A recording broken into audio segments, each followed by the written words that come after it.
The late 2000s saw pretty much the last crop of popular live-action preschool shows. In 2007, Nickelodeon premiered Yo Gabba Gabba, which was my last video. In 2008, the Disney Channel premiered Imagination Movers, a show starring the musical foursome of the same name, which would soon outrate and effectively replace the Wiggles, who responded by jumping ship to Sprout in 2009. You think it's a coincidence that same year Nickelodeon premiered their own preschool show starring the musical foursome?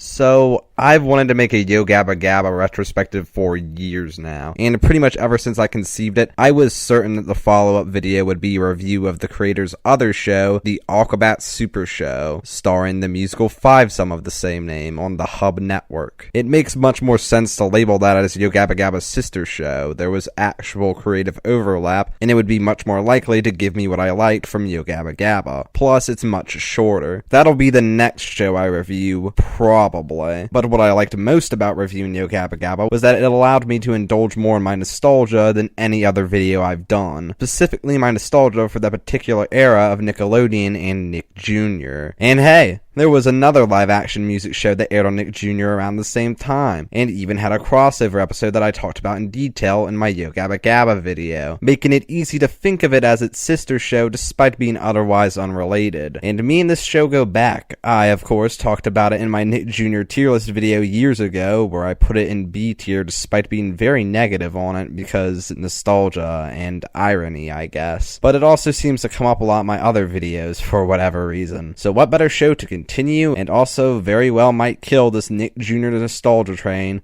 than the Fresh Beat Band. I never really thought I'd have enough to say to sustain a full retrospective. I thought I had said pretty much all I needed to say in my other videos. Definitely didn't think there was as much to talk about as Yo Gabba Gabba, but after making that Yo Gabba Gabba video, I realized there was actually a very interesting angle I could tackle the show from, which is, what did that show, and hell, even previous music groups like Wiggles or Movers, do right that gave them a broader appeal and causes them to still be fondly remembered and endure today, that this show didn't do or did wrong? Sure, I've mentioned certain things in passing, but I think it's a subject worth getting into the nitty-gritty of. Plus, the show did evolve a lot across its 3 seasons, believe it or not, in a way I think is worth discussion. Throw a forgotten animated spin-off into the mix, and I think we've got at least a 30-minute video here. Plus, the fall of the Fresh Beat Band is way too catchy a title to pass up. I still really want to watch the Aquabats, but I can't imagine wanting to make this video at any other time than now. So without further ado, sit back as I dive into the fall of the Fresh Beat Band. The Fresh Beat Band was created by husband and wife Scott Kraft and Nadine Vonderveld, who've both had prolific careers in television. I managed to dig up an interview with them from 2010 on the website Stuff We Like, where they discussed the conception of the Fresh Beat Band, which I'll link in the description. The spark notes are that Nick came to them wanting a music show, and noticing their daughter's enjoyment of pop music that wasn't necessarily age appropriate, they decided a kid-friendly pop group was the way to go, which is probably what Nick wanted to begin with. It's funny reading this interview and seeing them describe the show in incredibly generic ways, but acting as if it's somehow new and innovative. Something we really wanted to do was to create an interactive show, a different kind of interactive show, a show that literally gets kids up and moving around. I hate to break it to you guys, but this wasn't a revolutionary concept. Now, I want to make it absolutely clear that I hold no ill will towards the people who made this show. I ended my last video saying, But it really feels like everyone ever involved in the show was having a blast and putting in their best effort. and if this interview is to be believed, then the same is probably true for this show. They wrote every song for the show. That takes dedication. But it also confirms my suspicions about the show's conception. It is almost an inverse of Yo Gabba Gabba's when you think about it. Yo Gabba Gabba was conceived by 2 dads with no television experience completely independently because they wanted to make a kid show that catered to their hipster interests. The Fresh Beat Band was conceived by 2 experienced writers for children's television because Nick demanded a music show and they decided to cater it to their kids' interests. None of this is necessarily indicative of a show's quality, but a big appeal of Gabba, at least for me, is that it is an early example of 2 creators who said, we'll do it ourselves, and managed to make it big not in spite of it, but because of it. The fact that the lack of experience, but the love of pop culture and what they're making is reflected in every aspect of the show. It's something both relatable and inspirational. It's also easy to imagine that because Yo Gabba Gabba was created completely independently, that the final product is exactly the show the creator set out to make. It would have been foolish of Nick to demand changes since it already already had a proven audience. It also probably helped that even the final show was produced largely independently of Nickelodeon. The Fresh Beat Band was basically conceived by Nick's executives. Also, I know I already said this, but I find it very hard to believe that Nick's sudden desire for a music show had nothing to do with the Imagination Movers' first album with Disney being a month away at the time of casting. Oh yeah, and the Fresh Beats were casted, unlike the Movers and Wiggles, whose origins could be abridged as a few friends decided one day they wanted to make kids music, and who used their own names during performances, though the characters would apparently be tweaked to match the performers' sensibilities. What did I say before? You know that these 4 people probably just graduated college and were hoping to make it to Broadway or something, but said they're stuck doing children's music. Yeah, I still stand by that. I guess the most well-known tidbit about the show is that it was originally called The Jump-Arounds, and even before that, The Beatkins. There was a pilot made with this name, which as of this video, we still only have a small clip of. Just another reason Yo Gabba Gabba is better. It doesn't show us much besides that forcing adults to embarrass themselves on TV was always part of the plan. I got loco legs.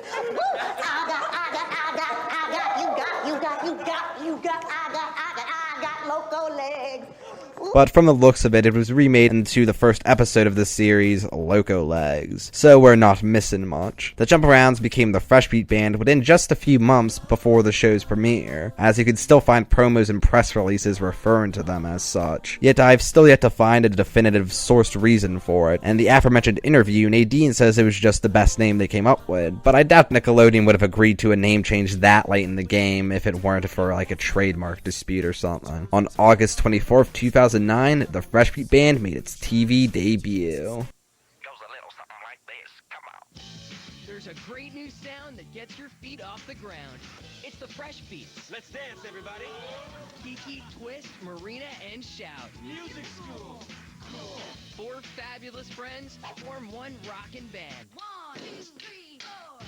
This August, get on your feet and get ready to meet the Fresh Beat Band. A brand new series premiering August 24th. Come on, let's make some noise. Only on Nick. The Fresh Beat Band is about 4 friends, boys Twist and Shout, get it? And girls Kiki and Marina. They couldn't come up with a punny name for them. They live in some sort of apartment complex, outside of which I always thought it was a mall, but is very clearly shown to be outdoors in universe. It's just so obviously actually indoors that my kid brain assumed it had to be a mall of some sort. They make up the titular Fresh Beat Band, and perform gigs between attending Music school. though that's an element of the show I completely forgot about. One reason I'll get into later, but I think it's also because despite many episodes focusing on them needing to make it to music school, we never actually see them attending class or anything. They always just go there to perform at the end of episodes. It's treated completely interchangeably from any other venue. Also, you can't convince me these guys are still in school. Each episode sees the band faced with various problems, whether it be their own or others, which they have to solve through trial and error while singing songs along the way. You know, kind of like that other band's show from the same time. To be fair, the Movers made it a business, while the Fresh Beats just do it for themselves or out of the goodness of their heart. But still, not beating the rip-off allegations, even if that's a pretty generic description for a preschool show. But hey, unlike those other old-fashioned bands, the Fresh Beats are gender-balanced and more racially diverse, even if they still somehow feel wider than the Wiggles and Movers combined. So let's talk about the band members individually. Well, besides an obvious exception, the bandmates are treated rather interchangeably, at least personality-wise. Sure, the Wiggles and Movers were also given pretty shallow personalities, but still each had distinct characteristics. Here, the main things distinguishing them are the instruments they play, something they're much more committed to keeping consistent than those aforementioned groups, despite the fact that they're all fake. And there's also the catchphrases they spout. Cool beans. Okay. Chicken. Alright. Hip hop and pop. Yikes. Couldn't have thought of something better than that. It never feels natural, probably because the former two are at least things that people have actually said before. They're mostly just the same happy, always helpful people. The only unique character trait I can name is that Shout is shown to be particularly handy in several episodes. The one exception, he gets top billing, it's Twist. This guy sucks. Now, if you're a longtime viewer of this channel, then you know I've had a long time beef with Twist. The absolute worst part of the show is Twist. He's just really overconfident in his jokes. He's always just there for comic relief.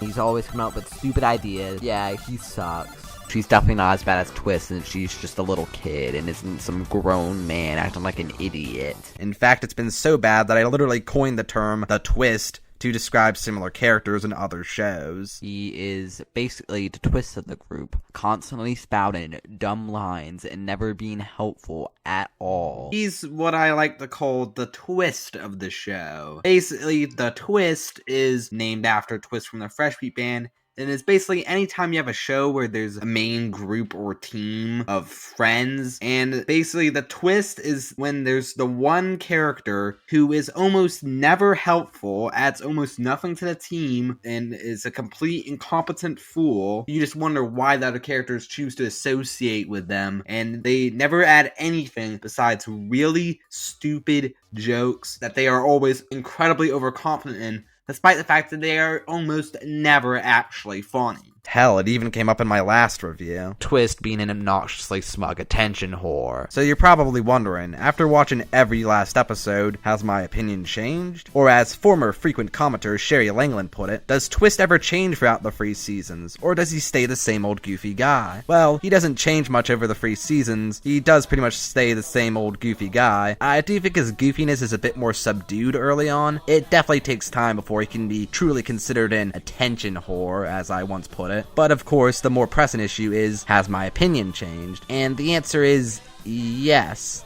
Kind of. While I still certainly don't like him or find him funny, when you watch him in every episode in close proximity, you definitely get a less negative impression of him than you do just watching one episode here or there. That crossover episode is one of the few episodes I'd come back to before this video, and that might be his worst appearance. I hate to admit it, guys, but my hatred of him was a little overblown, and I can tell you over and over again he's not funny, but it's no good unless I can explain why he's not funny. Of course, my go-to explanation was his overconfidence, and that's certainly part of it, but another factor is how his stupidity is portrayed. You see, there's a big difference between TV stupid and mentally challenged. TV stupid is funny. It's exaggerated. No one like that actually exists. Mentally challenged isn't funny because it's a harsh reality, and sometimes it can be hard to distinguish the two, so I don't blame them. But more often than not, Twist feels less like a comically stupid character and more like a depiction of a legitimately challenged person. Effectively, he's their mentally handicapped son. That's his role in the group. That's showcased in the season 2 episode, Camping with the Stars, where the Fresh Beats take him on his first camping trip, and he keeps messing up in the dumbest ways. It's not funny, it's just kind of awkward, though he does at least redeem himself in the end. Or how about this scene in the season 1 episode Rhyme Time?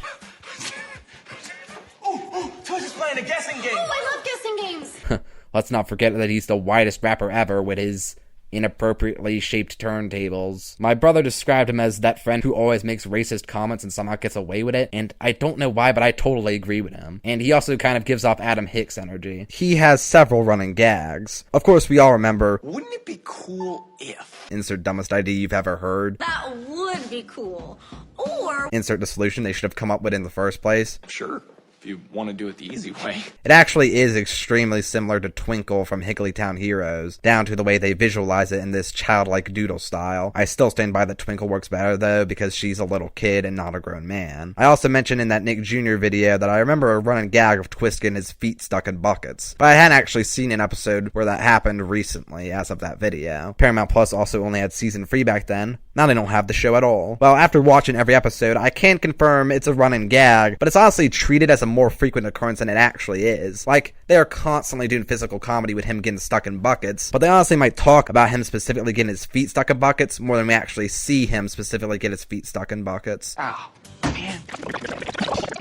You'd be surprised how many times I get my foot stuck in a bucket. There's also a lot of physical comedy with him indoors. I don't see you talking about that often. Early on, there was a big running gag of him wearing his normal attire under his PJs and changing super fast. Yeah, this show loves its sped up footage and cartoon sound effects. I would claim ripoff, but let's be honest, all these shows were actually just ripping off the monkeys. There was also a running gag of Twist not being able to find stuff that's on his back, again, mentally challenged. Later, they started this particularly obnoxious running gag of him being chosen to push a button only to delay it out of nervousness. Can't wait to hear that new song. Just a press of the button and there it is. It's so funny. Man, I'm glad we had this idea. Twist, Oh, push that button. There are actually a few instances of Twist being shown to be prone to anxiety. No, boss! Get anybody hear me? Twist, easy on buddy. Easy, Twist. Twist, okay, deep breath, breathing in. Let's not forget his catchphrases Wait! and Alright. Oh my god, is Twist Quagmire in disguise? Alright. Like any dumb character, after a while, it becomes easy to form a theory that he's secretly smart and is just feigning stupidity for some nefarious purpose. In the season 1 episode, Bounce in the House, Twist is in a rush and insists on doing everything fast, which makes a mess of everything, including breaking Marina's drums. He even turns his room into a bounce house and still somehow manages to break her drums again. This sudden burst of energy is never explained. It does bring us this top-tier pratfall, though. Oh, that was nice. Let's see that again. Similarly, in the episode Rhyme Time, Twist getting his voice back is never given a good explanation. I bet finding a rhyme for music made your voice come back. Though there are times where you realize their intelligence is closer than you thought. So what kind of song should we play at the hoedown today? A country music song. I just don't know. I don't think they heard me. Country music. It beats me. I seriously have, no ideas. Country music. I know! We'll play a country music song! It's a hoedown, after all. Yeah. That's what I've been saying. It's a kickin' idea, guys. Thanks. Great work, you two. His colors are blue and yellow, which happen to also be the colors of the Ukraine flag. Is Twist secretly a Ukrainian spy? Due to him being the most frequent subject of cartoony gags, Twist actually ends up being the most powerful character, as scary as it is to think about. He's another one of those characters like Crash or the Cat in the Hat, who lives entirely based on the rule of funny. If it's funny to him, he can and will do it. He has an enhanced sense of smell, can fit anything into any compartment, and in the season 1 episode Glow For It, he casually grabs a rocket, flies up to space, takes off his helmet, still talking, still breathing, grabs Saturn, drops it down to Earth as a decoration, and floats back down using an umbrella. It's not even that he's strong enough to move Saturn, it's that he was able to take advantage of perspective, grab Saturn out of space and put it down to Earth at a smaller size than normal. What else could Twist do? In the season 2 episode Balloon Buddy, Twist is the first one ready for music school. That like this has never happened before, but I am certain it has, and it definitely happens after, so it really isn't such a unique occurrence. The other characters generally tolerate Twist BS, but sometimes they can't take it. He also loves to drink out of coconuts. Twist isn't even the character I hate most. No, there are 2 other characters I hate more. You already know one of them, but he comes later. The other, which I did call out earlier, but yeah, the Fresh Beats music teacher, Miss Piccolo, is extremely annoying. That was a super cool tapping and quacking performance, Fresh Beat. I seriously hope that's not her real voice. Every episode with her in it, she exits the exact same way, singing whatever song the Fresh Beats sang just before. It always pissed me off, but it pissed me off even more later in season 2 when they just stopped doing it. I mean, at least commit to the unfunny, obnoxious bit. There's also Melody, who runs the Groovy Smoothie. Wait, why is that familiar? She likes to sing and is pleasant enough, I suppose. There's the Junior Beats, who Have no purpose and barely even speak. And despite being the younger versions of the Fresh Beats, they never put in the effort to get kid actors who actually look like their older equivalents, or who are even the same race or hair color as them. They went through recasts at least once every season, so how much they resemble their older equivalents varies, but it was almost always barely. Them being different races or having different hair is somewhat excusable. I mean, they do also have to be at least somewhat talented, but they often didn't even put in the effort of getting the outfits right. Just an odd inclusion in general. Lastly, for now, there's my favorite character, Reed. Oh no, not this guy. That's not Reed. That's Dice from Sam and Cat all grown up. I mean, we know from the fact they both have restaurants called the Groovy Smoothie that Fresh Meat Man and iCarly must be in the same universe. And Dice was always a bit shady, so who's to say Dice didn't get into some legal trouble and steal the identity of the owner of the Good Note music store, Reed. I mean, the fact that, spoilers, there are 2 marinas and no one noticed supports the idea that Dice could assume his identity without anyone noticing. In the first season, Reed is played by Hadley Fraser. Apparently he's British, but listening to his voice, I got the impression he was an American who never knew what accent he wanted to do. Not even just from episode to episode. I swear, every time he opened his mouth, it was a different accent. This is the very last drum kit I've got in the entire store, Marina. Does that mean you won't need these back then? Twist was also always breaking his crap. For unknown reasons, in season 2, Fraser was replaced by Patrick Levis, best known for starring in Disney Channel productions like Brink and So Weird, and is apparently in a Christian progressive rock band. He hasn't been very active since the show ended, granted, but I'm sure he's living his best life. He would play Reed from season 2 until the series end. Well, he does inexplicably disappear for the show's last few episodes. He doesn't look or sound anything like Fraser, and barely even dresses like him, but I found myself liking him much more. He's way more charming, always ready to help no matter the circumstance, despite being a frequent victim of the fresh beats. Either way, we never see him with customers besides them. The fourth wall breaking in the show is very weirdly infrequent. In a show like Yo Gabba Gabba, the fourth wall breaking is used to enhance your immersion. You are supposed to feel as if you were actually there witnessing it in person, and it helps you build a stronger connection with the characters. Here, the characters just kind of break the fourth wall whenever there's no other characters for them to speak their thoughts to, or to explain certain music terms so the show can claim it's educational. It breaks your immersion. Another aspect I've been very critical of in the past that you might be curious about is the music. I don't really like their music that much either. It's pretty generic pop music just for kids. The Fresh Beat Band is just about the most generic pop crap of the era. And yeah, that's all still true, but for generic pop music of the era, it could be much worse. They're usually very catchy and sometimes pleasant. If the Wiggles are the Beatles of kids' music, the one that led to everything that came after them, and the Imagination Movers are the Nirvana carving their own path, then the Fresh Beat Band is Maroon 5. I don't know where I was going with that analogy.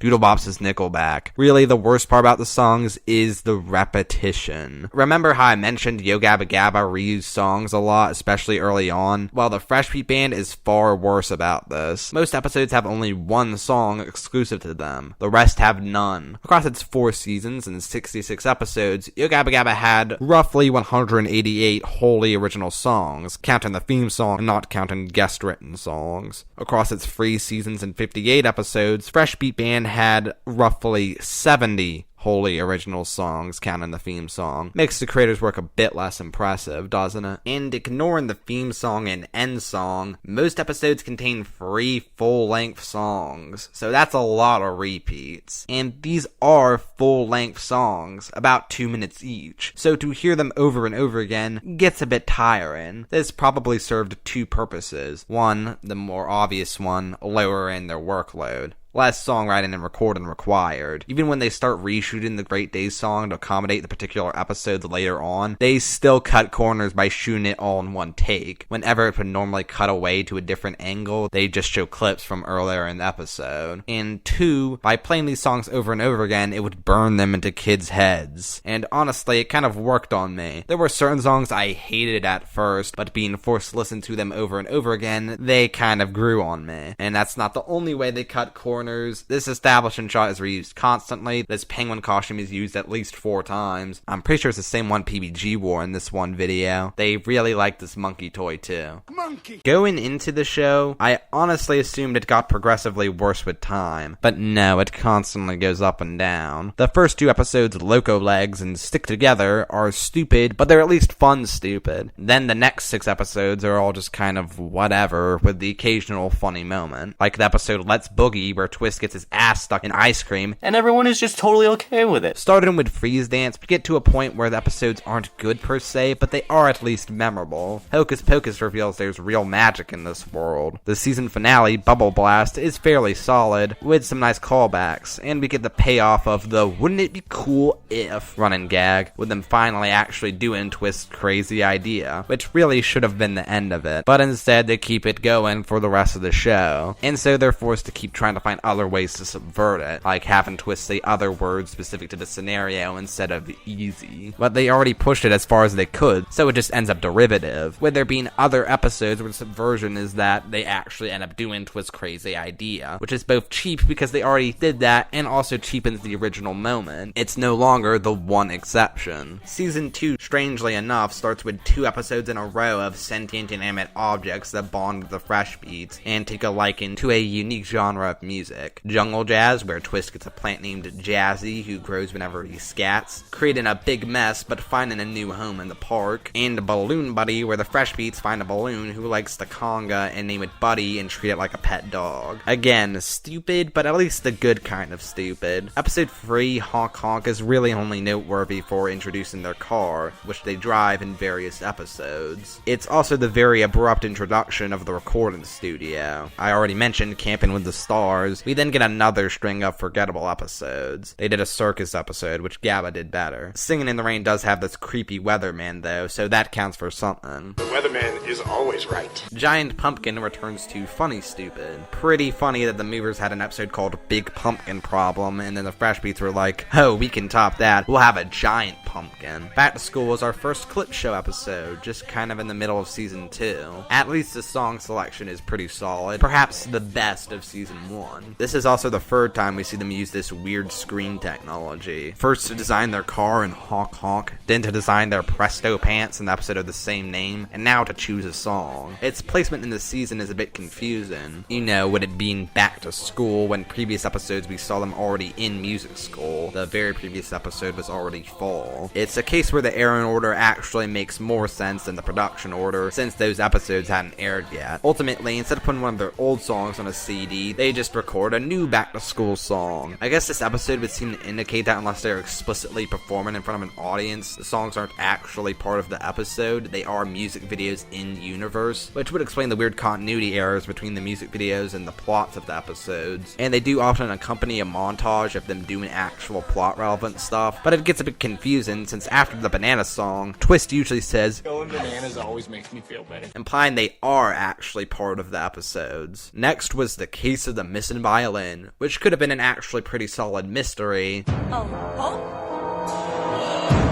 if we weren't shown everything from the beginning. But the solutions being too obvious and or forecast from a mile away is a recurrent problem with the show. This is also our first big guest episode, with Kiki being invited to play violin with their favorite group, Nuttin' Much Strings. If you're like me, you're probably thinking, who the hell is Nuttin' Much Strings? But apparently they were kind of a big deal. They performed for Jay Leno, Ellen DeGeneres, and George Bush. Of course, in this episode, they immediately recognize and are already big fans of the Fresh Beats. We know who you are. You're the Fresh Beat Band. And we love your music. It's kind of kept in the background, but there is somewhat of a sense of progression throughout the show, the Fresh Beats' road to fame. And there's also this weird running gag about silly string, or kooky string, as they call it here. Kooky string! Oh, I get it. Because violins have strings. Duh. After this, we go from the Fresh Beat Band to the Fresh Peak Band. The second half of season 2 is the most solid run of episodes in the entire show. Starting with my favorite episode, and the first I'd call good, the show's one and only true Christmas special, Fresh Beats in Toyland. Right off the bat, they missed the opportunity to Christmas the intro. Like, you could have at least added bells or a snow filter or something. But any disappointment you might have over that is immediately killed once you see how they decorated the set for Christmas. Twist shouts decorative popcorn before they spot a group of carolers, and decide to join them singing their rendition of Deck the Halls, which is where we get our obligatory Hanukkah reference. They find the Junior Beats looking at the toys Reed has decorated his store with, who strangely all correlate with one of the band members. Twist has a strange desire for them to become the toys and be the Junior Beats presents. I'm gonna stay up for a little while. Might be too excited to sleep.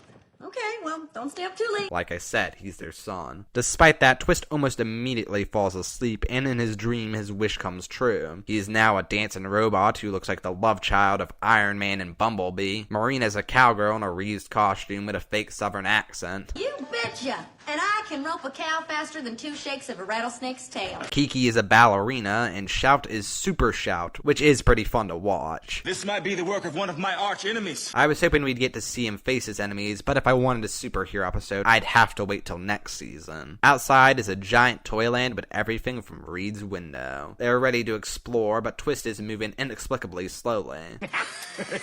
He basically dies, but then they do what they should have done in the first place and get him a battery from Reed the toy maker. It somehow ends up on the moon, but Cowgirl Marina is able to lasso it down and revive Twist. Very dreamlike, which makes sense. Then it becomes Christmas, so it's time for the toys to go their separate ways, which upsets Twist, who was hoping they'd stay together. Twist wakes up and references the Wizard of Oz a little bit. And you were there?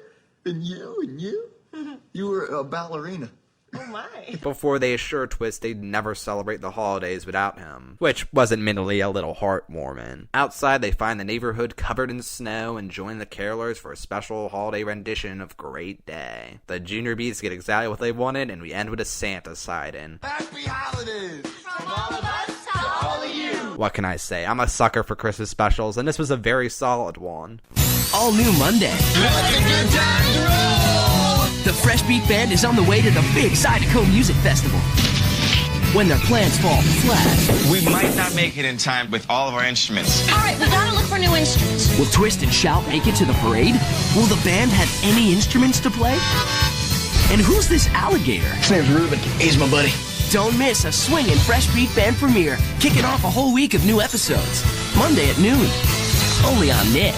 In the next episode, the Fresh Beats are planning to perform in the Zydeco Music Parade. What's Zydeco? It's a genre of music created by African Americans in Louisiana. They aren't able to fit all their luggage in their car. Weird they had so much since it seems to be a day trip. So Reed lets Twist and Shout load their instruments and ride with him in his delivery truck, along with Twist's alligator float, Reuben. Because It's our first road trip. while Kiki and Marina drive the car to the parade where they'll prepare the float. Reed even brings a giant pretzel as a snack. Things are going smoothly until Reed gets 4 flat tires with only 1 spare. Luckily, Reed, ever prepared, lets them ride on his bike while he fixes his flat tires and Kiki and Marina look for new instruments to play. The bike also gets a flat tire, so they ride on a unicycle. Apparently they lose that tire and just barely make it, coming in on pogo sticks. So the Fresh Beats perform at the parade on their float with their new DIY instruments. Even Reed is able to fix his truck just in time to see the Fresh Beats. And the ending gag is actually a payoff to a gag from earlier in the episode. Wow, I'm good.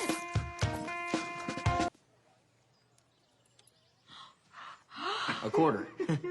I've got to learn how to do that trick. I like this episode because there's actual suspense and stakes, which I know sounds like the bare minimum, and that's because it is, but it's still something that the series was largely lacking up to this point. Honestly, if they wanted to, I could see this as the TV movie of the season. It's also a very good showcase for Patrick Levis as Reed, with him being prepared for any problem that comes his way and always putting his friends before himself. Reed was always willing to help the Fresh Beats if asked, but his sheer readiness to help is definitely something I associate more with Patrick Levis's portrayal of the character. So it's not even just a case of a more likable actor, they also just started writing him way more likably, which, to be fair, very well might correlate with Patrick Levis just being a more conventionally handsome and charismatic actor, but either way was a pleasant change. The next episode, Car Wash Dance, is the funniest episode of the series. It's not like the rest of the show is void of genuinely funny moments, but it's definitely more hit or miss than anything. This is the only episode where the physical comedy is on point from start to finish. The episode starts with the Fresh Beats riding in their car before they stop for some pretzels, but end up distracted joining the Junior Beats and also a couple random adults in a robot dance, with help from poorly looped footage. Okay, so far, this probably seems more so stupid it's funny than genuinely intentionally funny, but bear with me. This gives Kiki the idea to come up with her own dance. Meanwhile, Twist is trying to put mustard on its pretzel. He tries 2 different bottles, but neither work. So the pretzel vendor gives him a giant bottle. He tells Shout, "Hold my pretzel," before squirting the bottle so he completely misses the pretzel. I'm convinced this was all part of his plan though, since Twist is just barely able to land on the car, so the mustard only hits his pretzel, with help from slow-mo, with the exception of one spot which he and Shout are able to clean off quickly and easily. Merely a taste of what's to come. No pun intended. When they make it to their neighborhood, we find out the farmer's market is coming today. Kiki thinks maybe she can make the freeze dance her dance, but only her and Twist are immune to the freeze. Though she seems more concerned that they've done that one before, while Twist is more concerned about the dirt on their car, which again, he and Shout are able to clean quickly and easily. Yeah. Something I haven't mentioned is that I actually love their friendship in the show. Their bromance is adorable. Kiki has 2 dance moves and asks her friends for their preference, but they can't come to a consensus. I like the first one. Second one. Both.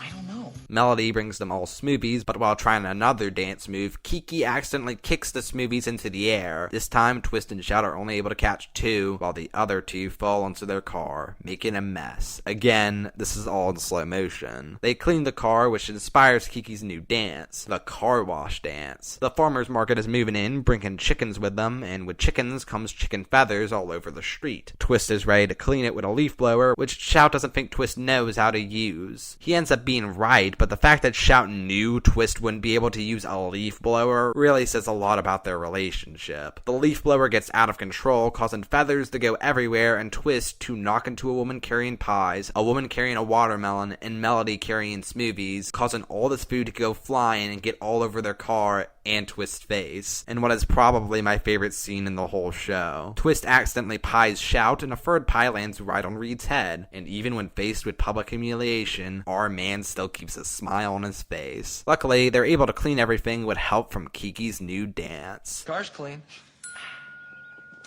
The delivery truck's all clean. And the street's clean. And I'm clean. And we ended off with a chicken dance, again with help from poorly looped footage. In the episode after that, Follow the Leader, Twist is chosen as a conductor for music school, and the whole lesson is that Twist needs to listen to the music so he can conduct properly. But they kind of screwed up by making the part where Twist does things his own way easily the most entertaining part of the episode. Like, if I saw this performance in person, I would definitely clap. Don't fault my man for putting on a good show. The 3 episodes before this one, Fresh Beats in Toyland, Zydeco Music Parade, and Car Wash Dance, took the show to new heights, whether it be in terms of production, in terms of plot, or in terms of comedy. But the one right after this, Kiki's Kickin' Chorus, stands out simply by having a really good plot for the show and executing it well. Kiki has a new song ready, but is looking for a different sound. With help from the other Fresh Beats, Kiki realizes she wants a chorus. With help from Reed, they all record and duplicate their voices to create the illusion of one, but decide they need a real chorus, and so split up and go over town finding singers. You'd think going to music school it'd be easy for them, but apparently not. Before anyone can join the chorus, the Fresh Beats must help them. Twist and Reed help Melody make smoothies. Maybe you should use the lid. Then comes delivery. Marina and Reed help a painter paint a fence. Shout and Reed help a balloon artist make balloon art. And Kiki and Reed help a delivery woman unload her delivery truck. What a helpful guy. In the process, they each manage to find as many as 3 new people to join their chorus along with Reed. Kiki, this is pretty much everyone in town who can sing. You go to a freaking music school. Enter a group of singing gardeners who are eager to join the chorus, but first need to plant some flowers. And this time everyone pitches in. But where's Reed? He helped us all day and really wanted to sing. Well, apparently during all this, he was actually rounding up the junior beats to join the chorus. All the recurrent characters in one place with a nice emphasis on community. Hey, Kiki, I think I found one more voice for your chorus. Really? Who? Everybody sing, let your voice ring out. Yeah, you're a bit late, puppet. The episode after this is another forgettable one, just indulging in that good old not-so-forgotten birthday trope, with the gang throwing Marina a surprise party. They pretend they forgot, but it's okay. They have a drum party, because they all got her different kinds of drums. Coincidentally, I actually used this episode as an example of this trope in my Wiggles ranking video 3 years ago. Yo Gabba Gabba definitely did this one better. But not to fear, as the next episode, Mixed Up Musical, returns to something more ambitious. Now, you're probably thinking, isn't every episode of the Fresh Beat Band musical? And the answer is yes. But what makes this one more musical than the rest is, 1, it revolves around an in-universe musical, and 2, it's not just the usual free 2-minute song sprinkled in. No. 90% of the episode is sung. The Fresh Beats have to do a musical for school on this day and haven't come up with it yet. Those are levels of procrastination that are aspirational. The day gets off to a rough start with the Fresh Beats mixing up each other's outfits, which they sing about. I woke up and stretched and I said, what's the matter? Instead of my hoodie, I was wearing a sweater. They split up to ask Melody and Reed for any ideas, only to find out that Reed's shipment of flutes got mixed up with Melody's shipment of fruits, which they sing about. And he's got fruits and fruits. They go to music school to find some costumes for their musical, but they get their costumes all mixed up, which they sing about. If I'm gonna be a pirate of old, sailing the world looking for gold, why am I wearing this fire hat? Something's not quite right about that. I brave fires and thick choking smoke. It's the kind of role that isn't a joke. But what do I do with this patch on my eye? And what's the deal with this funny guy? I'm a big, cool, fire-breathing dragon with a scaly big tail, perfect for wagging. Instead of horns, I've got this crown. Whenever I roar, it keeps falling down. I could be a princess up in my castle, but this costume is kind of a hassle. But instead of a tiara on my head, I'm a fire-breathing dragon instead. Okay, I get how the dragon princess and firefighter go together, but where would the pirate come in? Twist puts his "Wouldn't It Be Cool" into song, and they realize they should make their musical about the mixed-up day they had. So we see them reenact the episode we just saw and sing the songs we just heard, but instead on stage, even Melody and Reed get to be part of it. Moral of the story? It's kind of fun being all mixed up. Their performance is well received, especially by Miss Piccolo. Of course, they're clearly her favorite. And we end by recycling a gag from Hocus Pocus, which was already recycled from Scooby-Doo 2002. That's strange. I've got Marina's voice. That must mean I've got Twist's voice. I don't believe it. Everything's exactly the same. Not everything. Twist, you have My voice! Daphne, you okay? Yeah. But I'm not Daphne. This was definitely my favorite episode as a kid. I was always hoping to see this one come on, and was excited whenever it did. Now, I mean, it's alright. it's another one Yo Gabba Gabba did better. I think I just liked musical episodes in general as a kid, since they were nice format benders. But it still ranks highly for me, since I can at least admire the ambition. Man. Wouldn't it be cool if... The Fresh Meat Band was more like It's Always Sunny? No, just me? Okay. Twist is definitely Charlie. If you've seen both shows, I shouldn't have to elaborate. Continuing their ambitious streak, the next episode is the show's first ever double-length special, Band in a Jam. Fate brought them together. My name's Kiki. I'm Marina. Music made them stars. The Fresh Beat Band! Now they'll experience the concert of their dreams. We're going to see our favorite artist, Neo, perform live. If they can get there. Guys, I think we're really stuck. On May 27th, How are we gonna get out of here? join 4 friends There's gotta be something we can use to open that door. Otherwise, we're gonna miss Neil's concert. in one performance they'll never forget. Don't miss Band in a Jam, an all-new Fresh Beat Band 1-hour special featuring guest star Neo. Friday, May 27th at 1, only on Nick. The Fresh Beat Band is ready to see their favorite artist, Neo, but at the concert hall they can't even find the front doors, and are given rather confusing directions from a girl who, of course, happens to be a fan. The Fresh Beat Band! Yeah! And you look great. You're really great. You're my favorite ensemble. I love to listen to you play. While looking, they find what they think is the right door with a silver handle, but is actually a storage room. Backstage somewhere. Shout shuts the door, but it's okay, he can just open it. Now the bulk of the episode is them trying to find a way out and a way to their concert. I have written help on a piece of paper, which I taped to the alligator. Someone will walk by, see it, and will be rescued in no time. Yes, because when I see a squirrel, the first thing I do is check his tail for messages. Pretty bold of them to make their first double-length episode a bottle episode. Twist imagines what it would be like had the band formed as babies, a la Muppets Take Manhattan. We get a montage of their various attempts to break the door open, and then we get the real story of how the band formed. Twist and Shout were always friends, which completely adds up. Shout probably assumed he'd mature eventually, but then he never did, and now he's just stuck with him. Marina and Kiki were new at school, but Kiki approached Marina, who was sitting at a lunch table alone, and noticed her drumming, and started dancing as Marina drummed, even swiping a pair of sticks from some poor boy to give to her. This got the attention of Twist, who showed them Shout's dancing as he beatboxed. Totally not dubbed. They competed a little bit before just deciding to sing and dance together, leading to annoying child singing that goes on and on. We fade for commercials before fading back in and flashing forward to the Fresh Beats singing it in the present. They recall the first time Twist got his foot stuck in a bucket after they became a group, which ended in all of them getting pied and everyone laughing at them. Boston cream pie. Really sweet. I thought we were working together!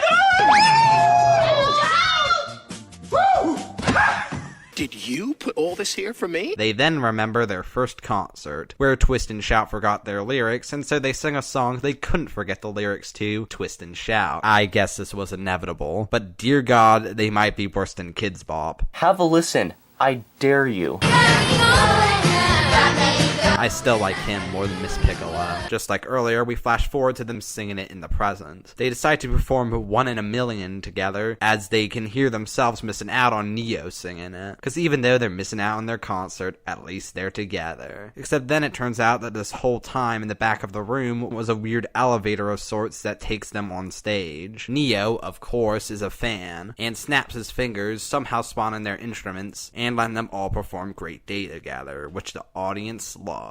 Twist even gets his autograph. Again, I appreciate the ambition more than I actually enjoy it, but it was nice to see their backstory. This might seem like a suitable season finale, a double-length episode complete with an origin story and their biggest performance yet, but there was still one episode left of Fresh Beat Band Season 2, at least in production order. Step it up. At the park, Twist and Shout notices Steppin' Team practicing their steppin'. While imitating their steppin' moves, they get noticed by Amy. As it turns out, their Steppin' Team needs 2 more members, so Twist and Shout are invited to join them. Kiki and Marina notice another Steppin' Team, and pretty much an identical scene happens. Except Justin needs only 1 member. And after a rousing game of rock, paper, scissors, Kiki is chosen. They all practice before reuniting and realize that they'll be competing for medals against each other. I really hope it's me. Or you guys. Or me. Marina tries to think of a way they can all win, but can't without Twist. Meanwhile, Twist tries to think of one of his crazy ideas, but can't while separated from the other 2. Once reunited, they decide they'll just merge the 2 teams, which we don't even see them convincing. We just jump cut to them all performing together. So I guess it's no longer a competition. They're being rewarded purely based on the quality of their performance. And of course, they all get medals. It's not as grand of a finale, and the ending is a little too easy, a little too sunshine and rainbows, everything is awesome for my tastes, but it is a suitable season finale, really showing how much the band needs each other. Prepare to learn this lesson 5 more times. Now, you might be thinking the show would keep up this momentum and continue to improve in future seasons, but the Fresh Beat Band's 3rd season would see the show go through its biggest changes yet, in ways that weren't entirely in their control. A season that would ultimately be its last. Now, it almost feels wrong after discussing the Fresh Beat Band Season 2 to jump right into Season 3, considering how different it is from what came before in some pretty major ways. Very much a new era for the show. It is kind of fitting though, since that's just what Nickelodeon did. Season 3 premiered less than a month after Nickelodeon last premiered Season 2. Compare that to the 3-month gap between Seasons 1 and 2. For diehard fans of OG Reed, there was time to prepare for the new, better Reed. So to dedicated viewers, it must have been just as jarring as it would be if I just jumped from one to the next. If only there was something else Fresh Beat Band related I could cover between the 2, to sort of bridge the gap. Well, there was the Nickelodeon Mega Music Fest, as mentioned in my last video, which does feature them, but that could require a video of its own. Plus, so far I've only covered 2 of the shows included in depth, Fresh Beat Band making 2. But while making that Yo Gabba Gabba video, I got perhaps my craziest idea yet. Crazier than SML. Wouldn't it be cool if I reviewed all 8 shows featured in the Nickelodeon Mega Music Fest, culminating in a review of that special? Crazy, right? Why would I ever do that? I have a Discord server that I created months ago in celebration of 1,000 subscribers, as a way to interact with viewers. I've been advertising it in all my videos since its creation, but so far it's pretty small and very quiet. So here's the deal. If I can get to 40 members by the end of the month, I will review every remaining show included in that special, culminating in a review of said special. Whether the end of the month means the literal end of the month or a literal month from this video depends on when in the month this video is posted. So if you would like to see in-depth retrospectives on any of the following shows: Dora the Explorer, Nihao Kailan, Blue's Clues, Wonder Pets, Team Umizoomi, and the Backyardigans, click that link below. Also subscribe. We currently only have 11 members, so good luck. With that out of the way, let's dive into the Fresh Beat Band's 3rd and final season. Right off the bat, Season 3 has a completely new intro. I think I prefer the visuals, a bit more variety than just having the Fresh Beats performing in a white void with some CG graphics. Gives you a better idea of what the show is actually like. Even when they're in that void at the end, it's got this weird blue hue now. Though it does stoop to using clips from the show at one point, there's a weird uncharacteristic emphasis on smartphones, and the cute little gag gag at the end of Twist running away from the created by credits is replaced by him running to catch up with the band. Oh, and the Fresh Beats outfits were given a bit of an overhaul along with the logo. Musically, I think it's a downgrade. There's some unnecessary vocals added, and the instrumental has more of a higher pitched synthetic sound.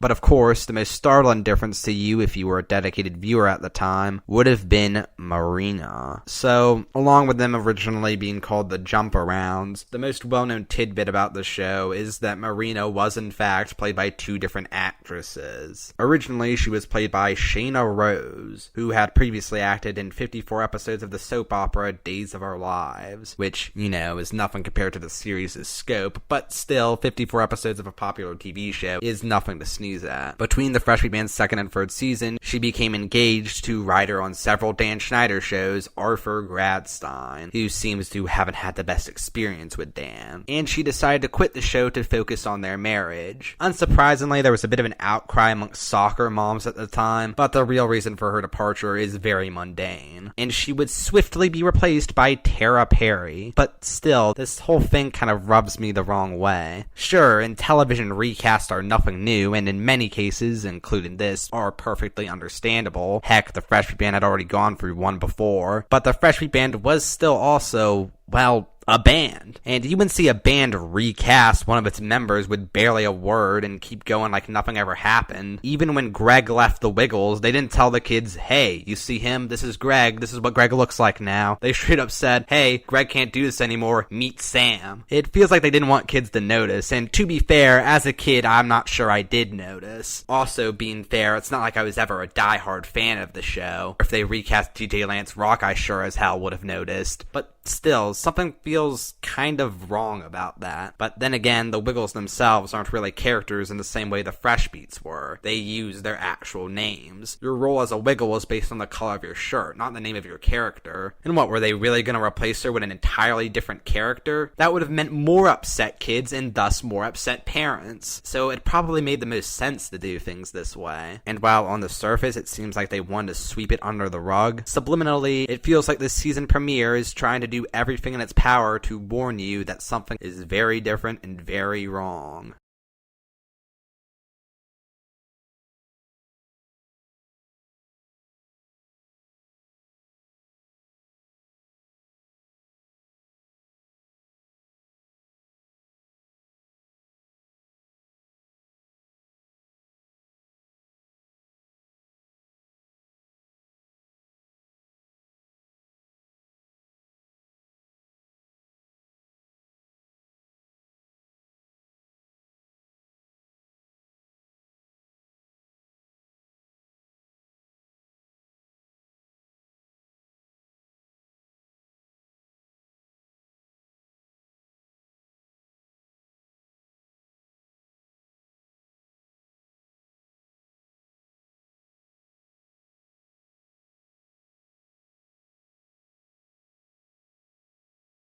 Graduation day starts with Twist having packed his backpack for music school. Again, he's the first ready. But then Kiki and Marina remind him that today is their graduation day. So all they'll need is their instruments so they can perform their graduation song. You'll notice not only has Marina replaced the old one, but she has also replaced Shout as their designated driver. They practice for their graduation concert, but Marina plays too fast out of excitement. Miss Piccolo drops by and reminds them that after music school, they can be whatever they want to be, leading to them discussing their plans after graduation. Kiki wants to be a ballerina race car driver. Twist wants to be a beatboxing firefighter putting out fires with grape jelly. And Shout wants to be a tennis playing conductor. The only one who doesn't know what they want to be is Marina. They try to give her different career ideas, which all end in disaster. They tell Melody and Reed their future plans over smoothies, though Twist now wants to be a dancing astronaut or not, selling pretzels on the moon. Rita and Melody help them realize that doing all that, they'd probably be too busy to be a band anymore. Graduation comes. It might be their last performance together. So Marina gives them the idea to play slowly to savor the moment. But then Marina helps them realize what they should have known from the start, which is they can just continue being a band after graduation. No duh. They give their last music school performance. Miss Piccolo hands them their diplomas and gives them one last congratulations and group hug before Reed and Melody invite her for smoothies. Yes! They're getting the band back together.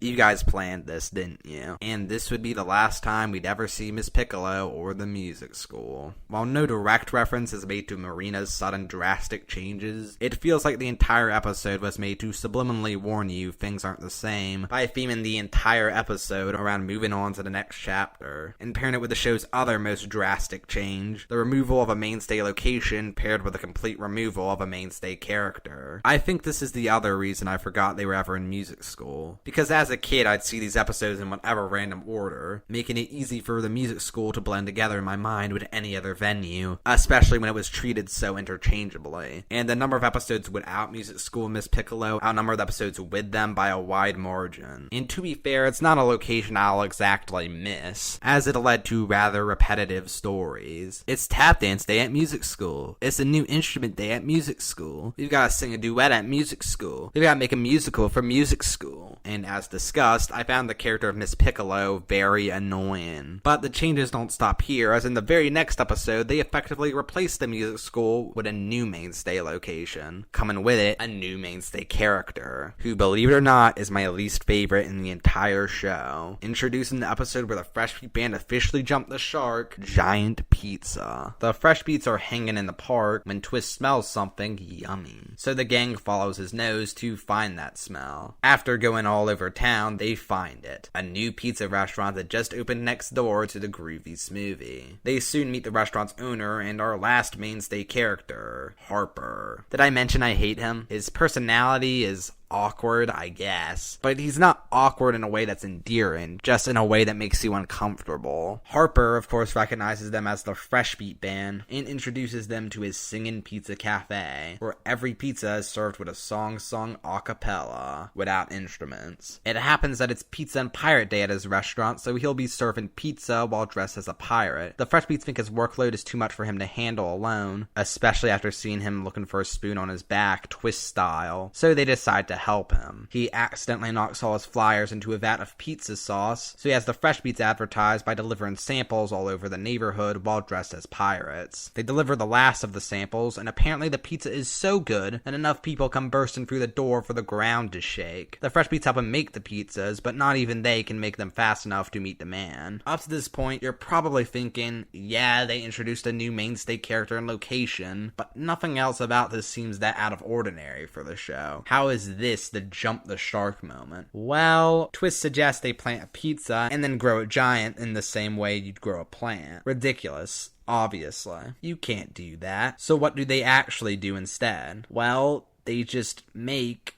a giant pizza. How do they do this? Well, they lay a giant wad of dough in the middle of the street and pound it with a wrecking ball they somehow have access to, top it with cheese using this big cannon Twist somehow has access to, and put it in the oven using a forklift they somehow have access to. Somehow this is much more far-fetched than growing a pizza like a plant. Obviously the show always had its fair share of cartoony shenanigans, but the problems would usually be solved in an at least somewhat down-to-earth way. The show did emphasize problem solving as its curriculum over anything else, after all. It was important for the educational aspect of the show that Twist's crazy ideas be countered with something actually reasonable, not something almost as ridiculous. What is the preschool audience supposed to take away from this? And believe it or not, the episodes only get more far-fetched from here. The episode ends as the Fresh Beats celebrate having made a new friend. This and Graduation Day premiered the same day, so that must have been a lot to take in for any dedicated fans of the show. Except, the funny thing is that while the show itself feels like it was doing everything in its power to signal things had changed, Nickelodeon was doing the exact opposite, pretending as if the show was the same as it ever was. I mentioned earlier that they premiered season 3 less than a month after Nickelodeon premiered its last of season 2, but the real kicker is that there were still 7 episodes of season 2 that had yet to air, and would premiere while season 3 was already airing on the Nick Jr. channel. So, if you were a dedicated viewer of the show as a kid, this must have been really confusing. They're still in music school? I thought they graduated. Why is Marina suddenly different in some episodes? Where's Harper and the pizza restaurant in this episode? I'm sure Nickelodeon probably just assumed they could show the episodes in any order, like with any other preschool show, but this is a rare instance where the order really did matter. Luckily, the next episode, Dance Floor Superhero, seems to be the spiritual successor to my favorite episode, Fresh Beats in Toyland, and in fact, kinda gives me what I wanted by being the Gang Becomes Superheroes episode, which easily won me over. Very similar setup to the Christmas special, introducing the Fresh Beats' favorite comic book, The Adventures of the Mighty Music Band, about a musical foursome who are also superheroes, each having a Fresh Beat Band equivalent. Harper has them dress as their respective superheroes for his Mighty Music Band day at his restaurant. Shout is megawatts singing low notes, and surprisingly they use a very similar but not identical costume to Super Shout. Kiki is High C singing high notes, Marina is Rocksteady with drum powers, and Twist is DJ Amazing with DJ powers. Rather inexplicably, the villain from the comic book Deep Freeze is outside, freezing everyone with her ice guitar. As it turns out, the costumes, also rather inexplicably, actually give them the powers of the heroes from the comic book. They try to stop her individually, but of course the resolution is them all working together, making so much noise her ice guitar shatters, which is pretty much inevitable when you have a guitar made of ice. And of course, since it's a baby show for babies, it turns out Deep Freeze only hates dancing because she never could, and the Fresh Beats quickly forgive her and teach her to dance, though there is at least a little bit of self-awareness. After I froze all your friends? Yeah. And laughed at you repeatedly?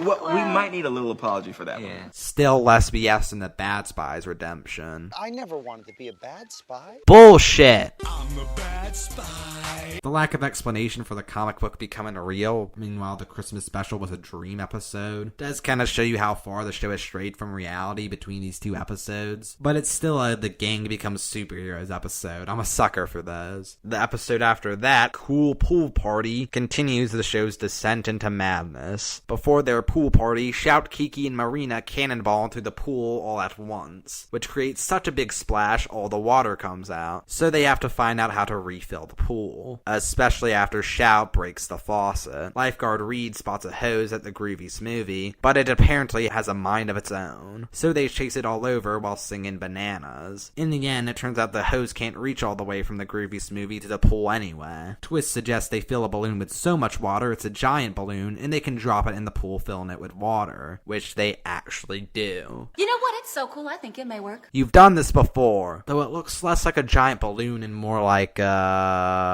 this episode would be the last to air on Nickelodeon for 3 months. The next episode, Snow Day, would be the last episode to premiere, only airing on Nick Jr. channel, premiering during Christmas 2013. The plot is that the Junior Beats are putting on a short-ass winter show with help from the Fresh Beats, and Twist makes it his mission to make it snow for them. So they use a giant blender, which completely covers the neighborhood in snow. The Fresh Beats dig out using tiny spoons, but Reed digs out using a giant spoon. Yeah, this show has an odd obsession with oversized objects. Do you guys not have shovels? As the last episode to air, it's not bad. It's nice to see all the characters having fun in the snow. Hey guys, check it out. Snow cones. Ooh, I love these. These look so yummy. Thanks, Marina.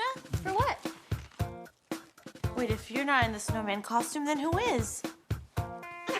That would be me. Rockstar starts with Marina convincing the other Fresh Beats to abandon their previous commitments so they can play their favorite Rockstar board game. Though she does at least promise to help them with their commitments afterwards, and they make her promise to follow the rules. Much like Reed, it's not just the actor that changed. It feels like with the new actress, they started writing her as a completely different character. In this case, it feels like they started writing her much younger, I guess due to her more youthful appearance. In the first 2 seasons, she was usually the main main one reeling in Twist, but in season 3, it feels like she has just as much maturing to do and lessons to learn as he did. Honestly, I think it might be a welcome change. It makes her and Twist feel more like equals. You know, friends the same age instead of giving them a weird pseudo mother-son relationship. It evens the playing field a little bit. Out of curiosity, they let Marina land on the black and white swirl, defying the rules, which has apparently somehow never happened before, and they're transported into the board game. So now they have to play a giant board game. They even sing the banana song when a giant banana falls out of the sky. How did all these dancers get in the game? It's only with help from Harper and the junior beats that they're able to beat the game, escape, and Marina finally wins the Rockstar jacket. It's kind of cool. The episode after that, the Fresh Bots, would be a completely disposable one if it weren't for the completely accidental commentary, with the Fresh Beats trying to push their work onto the Fresh Bots, all with different powers, another case of them actually going with Twist's crazy idea, and they even asked them for song lyrics, but AI can never replace humans, so the Fresh Beats write the jingle themselves, with the lyrics, even though it's a food truck, so it's just instrumental, and once again, it takes the whole community working together to save the day. Chimps in Charge is stupid, but not the good kind of stupid. Why is it even called that? The chimps aren't in charge, they're being chimpsit. Pink Swan is forgettable besides a dream sequence, but notable for guest star and Wayne Brady. Hoop Dreams is back to being kind of good stupid. The Junior Beats, coached by,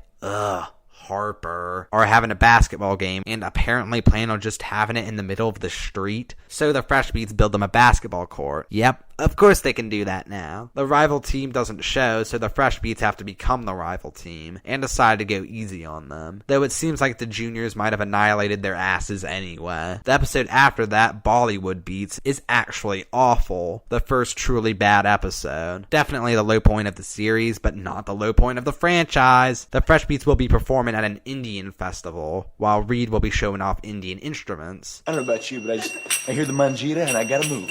You and me both, pal. Aww. He lets them try his Gautam drum, but as it turns out, there were 4 genies inside. Of course, they're very annoying. Collectively, they get 4 wishes despite Twist's negotiations. 4's fair for an opening offer, but what do you say to 200 wishes? 4 wishes.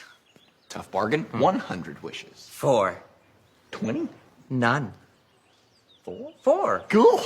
See what I did? Yeah. Just secured us 4 wishes. So, gotta know how to talk to these genies. They wish for an audience that's hopping, squealing, kicking, and bouncing, and all they get is a bunch of animals. Bunnies? And pigs. And goats. Oh my! Should have been more specific. Womp womp womp. Marina wishes they could sing like birds, and it happens literally. Should have been more specific. Womp womp womp. They wish they could find the genies, and lastly, wish everything was normal. So if you're keeping track, all 4 wishes were a waste. What a waste of a premise with infinite possibilities. And so we're here again. Yo Fresh Beats Go Gabba Gabba. The epic crossover between the Fresh Beat Band and Yo Gabba Gabba. I already discussed this episode in my last video, but now that I have the full context of both shows, has my opinion changed? Well, in some ways. I do still hate Harper more than Twist. Harper, the only character who I might actually hate more than Twist. My feelings towards the music have softened. I now realize that Fresh Beat Band actually reused assets quite often. It feels like they carefully built this episode around assets they could reuse from Gabba episodes. And now I realize that most episodes have this many writers for some reason. I feel like in most shows there's usually only 1 or 2 credited. Something interesting I say is that it's common for Fresh Beat episodes to pad the runtime with pointless songs and subplots. The former is undeniably true, but the latter is really only a problem exclusive to this episode. I also now realize that this is probably Twist's worst appearance. I usually don't like him, but he's definitely worse here than average. Maybe being around the Gabba gang made him nervous. That's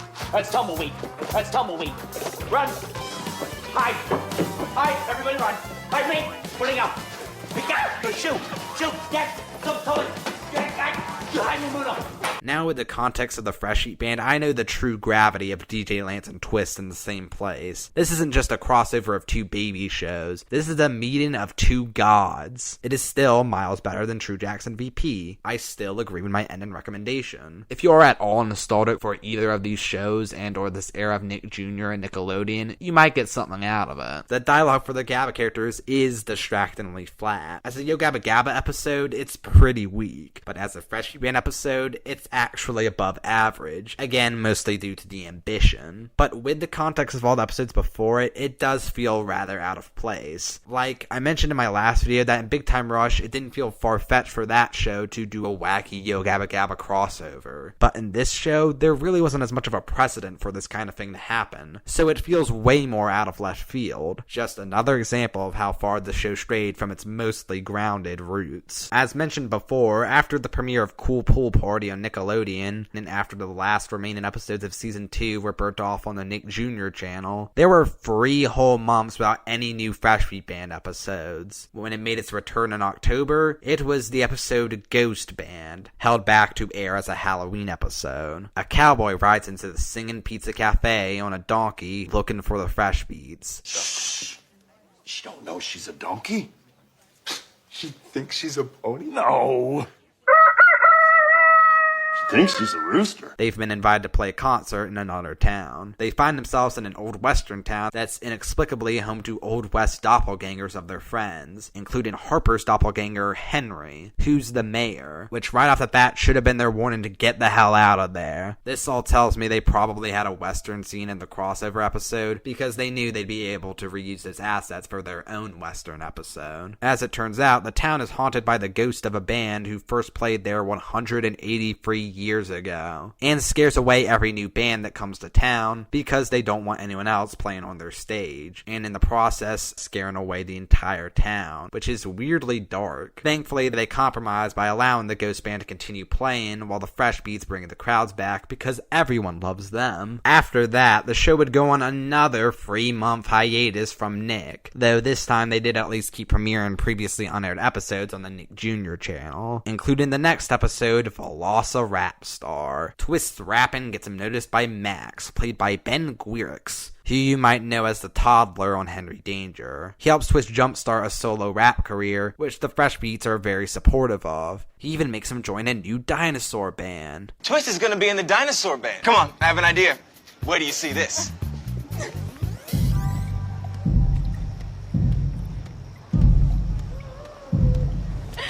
So, did the Fresh Beats beat the crap out of the dinosaur band and steal their costumes? Because that seems to be what you're implying. Of course, they all learn how much they need each other. Again. But only after Harper tries to replace Twist. Wiki, I like cheese, because it's so cheesy. And then I eat the cheese, and my stomach get wheezy. And then I get a little bit queasy, and... wait a second. Woo! Sleazy! What? The episode after that, Laugh and Dance Master, is another one of the worst. It has some good ideas, like showing the Fresh Beats actually failing at something, and giving them actual rivals, but is dragged down by an incredibly obnoxious title character. When the Fresh Beat Band returned to Nickelodeon on January 27, 2012, it was its second and final double-length episode, The Wizard of Song. Friday. We're not in Fresh Beat land anymore. Where am I? Join Marina and some familiar faces. For a minute there, you reminded me of an old friend. For a magical, musical journey down the yellow road to meet the wizard. I am the great and powerful Wizard of Song. Can you get me home? But will this Fresh Beat be stranded in a strange land? I've got you now! My friends are back home waiting for me. Or can she get home to the band? There's no band like the Fresh Beat Band. Don't miss the Fresh Beats in the premiere of The Wizard of Song. Guest starring Sarah Chalk and Jason Mraz. Friday afternoon at 1 on Nick. The Fresh Beats are rehearsing at the Singin' Pizza Cafe, but Marina doesn't want to practice. She wants cupcakes, so she ditches their rehearsal. Not to worry though, as Harper is ready to take her place. Between this and the last episode, it's clear that Harper deeply desires to be in the band. It was all for nothing anyway, as when Marina reaches the cupcake stand, they're sold out. There's also a storm coming. I don't feel like going home. Stupid! You're so stupid! She spots a shoe store but is denied entrance by Jason Mraz. Marina hops back in the car, but before she can make it to safety, gets knocked out by a pillow, which sends her into a twister or vortex of sorts, in an effect that's somehow worse than the movie from 1939. She's tormented by Harper, before finding herself in a strange location where she's greeted by Glinda the Good Witch, played here by Sarah Chalke, and the Juniorkins. To return home to her friends, she's directed to the Wizard of Song in the Emerald City, before they're interrupted by Melody, playing the part of the Bad Witch who wants the sparkly shoes, which, as they acknowledge at the end, seems like an odd cast-in. And you were there, and you were mean. I was? Then it must have been a dream because you are as sweet as your smoothies. Though she does at least seem to be having a lot of fun playing the villain. Check out my wicked laugh.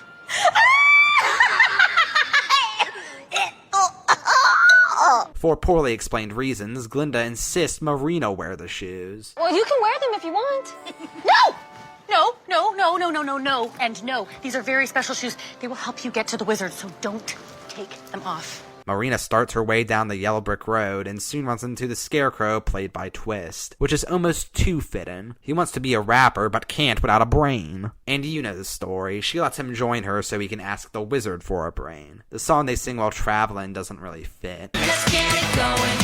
Our smiles are showing. They then run into a Tin Woman played by Kiki with a creepy faced tree behind her. She wants a heart so she can play music that makes people feel. They run into a Lion played by Shout who wants the courage to sing in front of an audience. Melody the Bad Witch almost gets the shoes by distracting them with cupcakes, but Shout the Cowardly Lion catches her. She puts a sleeping spell on them, but Twist the Scarecrow gets the idea to wake them up by starting a pillow fight. Before they can enter the Emerald City, they must get past the guard played by Reed. Kiki the Tin Woman gets them in by playing a tune so sweet it brings him to tears. Harper cameo. Fucking bubbles! They meet the Wizard of Song played by Jason Mraz. Yeah, he was only there at the start so he could have a real world parallel. He says he'll give them their desires in exchange for 24 sparkly cupcakes, which means returning to the witch's hut. Twist the Scarecrow gets the bright idea of cross-dressing while having the lion be his wig. She sees through the ruse. Where's Marina in those shoes? Well, we'll never tell you that. You won't look. They're over there. Yeah, if you want him to have had courage all along, maybe you should have put his courageous moment after the part where he rats out his friends to the villain like a total coward. It turns out Melody the Bad Witch wanted the shoes because she thought they'd make her a good dancer. And we get a scene almost identical to Deep Freeze's redemption in the superhero episode. Really? You guys would let me come with you after everything I've done to you? Well, a little apology would be nice. Really? You do that for me? Of course. After I froze all your friends? Yeah. And laughed at you repeatedly? Well, we might need a little apology for that. Yeah. And is also very similar to how they redeemed the witch in Mickey Mouse Clubhouse's Wizard of Oz episode, The Wizard of Diz, with them inviting the witch to join them seeing the wizard, to get them what they really want. But first, they all work together to make the 24 cupcakes. They deliver them to the wizard only to find out he's a fake. They're ready to give up and leave, but he convinces them to stay by singing his most famous song. I'm yours. It turns out he's been recording them all day, so he's able to help by showing Twist the Scarecrow he is smart, unlike real Twist. Kiki the Tin Woman, she does have a heart, and Shout the Cowardly Lion, he does have courage. And he shows Melody the Witch she can dance by sharing a dance with her. He also has a channel that shows Marina what's happening in reality. And wouldn't you know it, right at that moment, Glinda the Good Bitch shows up to tell her she could go home this whole time. All she has to do is close her eyes and dance, saying, There's no band like the Fresh Beat Band. Marina wakes up from the dream, but wait a minute, she still has the shoes. What a great day. The next episode, Royal Wedding, would also air on Nickelodeon, this time to commemorate Valentine's Day, and it's another pretty bad one. Apparently a royal wedding is happening in town. No explanation why, it just is. In a show like Imagination Movers, it's established that it's a show where this kind of stuff just happens. But in this show, it feels like yet another ass pull. The princess, played by Erin Sanders, who you probably recognize as Quinn from Zoe 101 or Camille from Big Time Rush, calls the wedding off because she is not in love with her prince. She wants a funny man, and so naturally becomes love-struck with Twist, and so chases him around trying to make him her groom, something he's clearly very uncomfortable with. Wait, wasn't there an iCarly episode like this? She doesn't even let him finish his Wouldn't it be cool? Oh, that would be cool, Twist. Okay, well, yeah, but I didn't actually get to the part that was going to be cool. Yeah. Everything you say is cool. You're cool. Okay, but wouldn't it be cool Oh, if... very cool. The Fresh Beats try to help the prince be funny to win her back, but it's only by accident that he's able to win her heart. They're both like 10 years older than her, so I can't really support either relationship. You're funny! No, you're funny! Then there's the penultimate episode of the series, Keepin' It Green, which aired 2 months later to honor Earth Day. In the same way Dance Force Superhero was a spiritual successor to my favorite episode, Fresh Beats in Toyland, Keepin' It Green is a spiritual successor to my second favorite episode, Car Wash Dance, with very well executed cartoony gags, making it the second funniest episode of the show. While playing croquet with the Junior Beats, the Fresh Beats find out from the mayor that the park It's being closed down. and replaced with a parking lot for the new office building. Why is it always a parking lot? And unlike Yo Gabba Gabba, this eco-friendly episode reminds kids to recycle. Still put them in recycle bin, that way we can turn them into something else. The gang keeps the construction workers away from the park with increasingly ridiculous signs that they all blindly follow. They stage a sit-in, but the construction workers just lift their asses out of there. So finally, they save the day by singing a song so green, even the mayor and construction workers can't resist and let the park stay. This actually could have been a solid finale. Not just because it's a good episode, one of the best, but one with most of the mainstay characters, though there is a disturbing lack of Reed, coming together to save a mainstay location. Does the show's true finale, Dance-a-thon, which premiered exclusively on the Nick Jr. channel nearly 6 months later, give the show a satisfying ending? Let's find out. Harper is hosting an all-night pizza party and dance contest at the Singin' Pizza Cafe, and whoever dances all night long wins all the money in his piggy bank. The Fresh Beats, of course, sign up, all wanting the money for different reasons. Hey, if I win the money, I'm gonna buy a time machine. Or, like, the world's largest egg salad sandwich. or both. Yeah. Well, if I win, I buy new drumsticks because these Oh, yeah. aren't working too great. Yeah. Well, neither are my roller skates. Check it out. Oh. See what I mean? So if I win, I'm buying new ones. Well, I really want to win too, but I don't need to buy anything, so. Oh, hold on. Hello? Oh. Except maybe a new phone. What does Harper play to make him dance? Fresh Beat music videos, of course. Yep, it's another clip show. This time, the best of season 3. But what's really funny is that 2 of the episodes featured, Pink Swan and Snow Day, hadn't aired yet when this one did. Again, must have been pretty confusing for dedicated viewers. You could win, Marina. Or me. Or you. Or me. Twist is first out, exhausting himself doing the funky chicken. Just don't stop. How funky is your chicken? So funky. So funky. And you're out again. Folks, Twist is officially out of the dance-a-thon. We warned him not to dance so fast. Oh, but he looks so cute when he's sleeping. Marina loses after running out the door trying to get ice out of her dress. So it's down to Shout and Kiki, and the competition is fierce. Kiki, take a load off. Have a seat. Stop dancing. You're good. Oh, wait a minute. Nice try, Shout, but I'm not falling for it. Shout gets a toe cramp, which forces him to sit down. Hey, Harper. Hey, Harper. Tomato sauce. How you doing? Oh, yeah. Eventually, Kiki is the last one standing and manages to dance till the very last moment.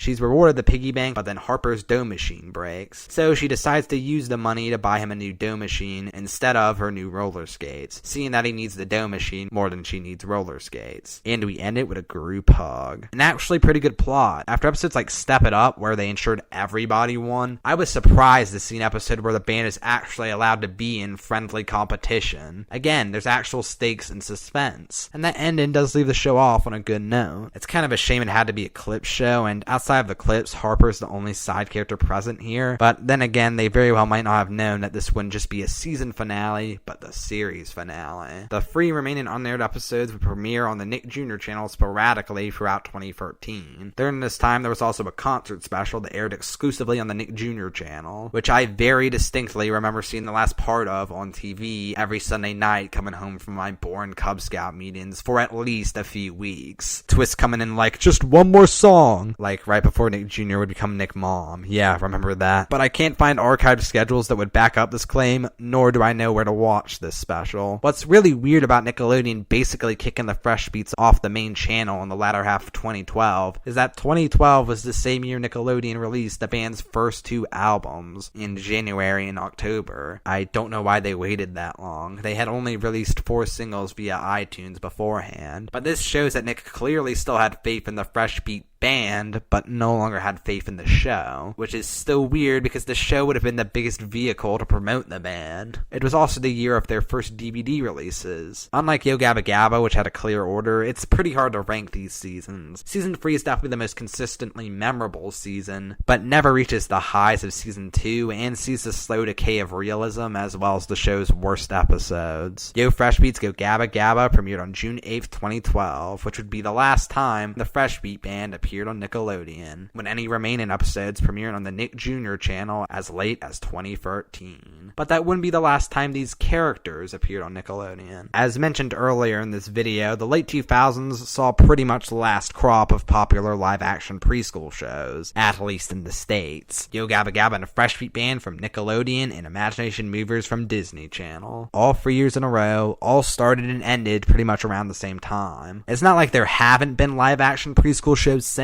but they've become few and far between and usually don't last. It's an industry now pretty much exclusively populated by computer animation. I mean, just compare Playhouse Disney's lineup in 2003 to Disney Junior's lineup by the end of 2013. Playhouse Disney had CG shows, but they also had live action, traditional puppetry, traditional animation, and stop motion. Disney Junior, everything was computer animated, and I don't think this has anything to do with live action shows no longer resonating with preschool kids. The aforementioned shows were all big hits. What I do think it has to do with is money. And you might be thinking, seriously, Will? These multi-million-dollar corporations can't afford live action? Especially since it's not like Nickelodeon or Disney Channel stopped making cheap live-action sitcoms after this. But it's important to remember that no matter the quality, the shows on Nick Jr. and Playhouse Disney/Disney Jr. have always been considered a smaller priority than their older audience equivalents. They ultimately exist to meet government mandates and to tell parents that Nick and Disney aren't just good, they're good for you. The quality of the animation in these shows has always been noticeably lower than their older audience equivalents. The difference in animation quality shouldn't be this small from PBS, a channel literally funded by viewers like you. And with the progress of technology, animation can be far cheaper and easier than live action, if you sacrifice quality. When Dan Schneider said, if I wanted a break from hard work, I'd make a cartoon, that's exactly what he did. Bad animation is cheaper than live action, especially in the long run. With everything being rendered on a computer, reusing assets becomes much easier. Another factor, merchandising. Yo Gabba Gabba is an exception since it had easily merchandisable costumed characters, but generally speaking, cartoons are much easier to merchandise for kids than live action. And something else these shows became hyper-focused on around this time was merchandising. So really, the only way the Fresh Beat Band could survive in this change in industry was by turning to animation. In 2013, as the original show was airing its last episodes, a pitch pilot was made for Fresh Beat Band of Spies. It's notable that around the same time, the Imagination Movers were developing their own cartoon in collaboration with 9 Story Entertainment called Super Movers. That never went anywhere. Pretty fire song though. Everybody has the power to become a superhero. The pilot wasn't made available to the public until creator John Andrews posted it to his Vimeo account on January 9th, 2018. It's practically identical to the final show. Similar to the original show's pilot, it's basically an abridged version of the first episode. The only major differences are the art style, which honestly isn't much better or worse than the final show. And instead of being voiced by themselves, the Fresh Beats are voiced by actual voice actors. I don't know if they actually planned on recasting. I mean, it would make it even more similar to the 60s and 70s cartoons it was clearly inspired by, but the song's clearly not sung by the voice actors. Or maybe this was always supposed to be a temporary thing. Either way, I'm glad they changed it. Twist and Shout have awful voices here. character. Gangnam Style? It's notable, though, that Tom Kenny would continue voicing Reed in the final show, so either they weren't able to get Patrick Levis to return, or they just didn't care. The spinoff was announced in March 2014, and in August it was announced that production was underway and the show is slated for a 2015 release. And there was even a promotional tour featuring songs and selling merchandise of the show called the Fresh Beat Band Greatest Hits Live. That ran from November 2014 to February 2015. On June 15th, 2015, Fresh Beat Band of Spies made its TV debut. They're a rockin' band of superstars. But when the curtain goes down, Time to spy it up.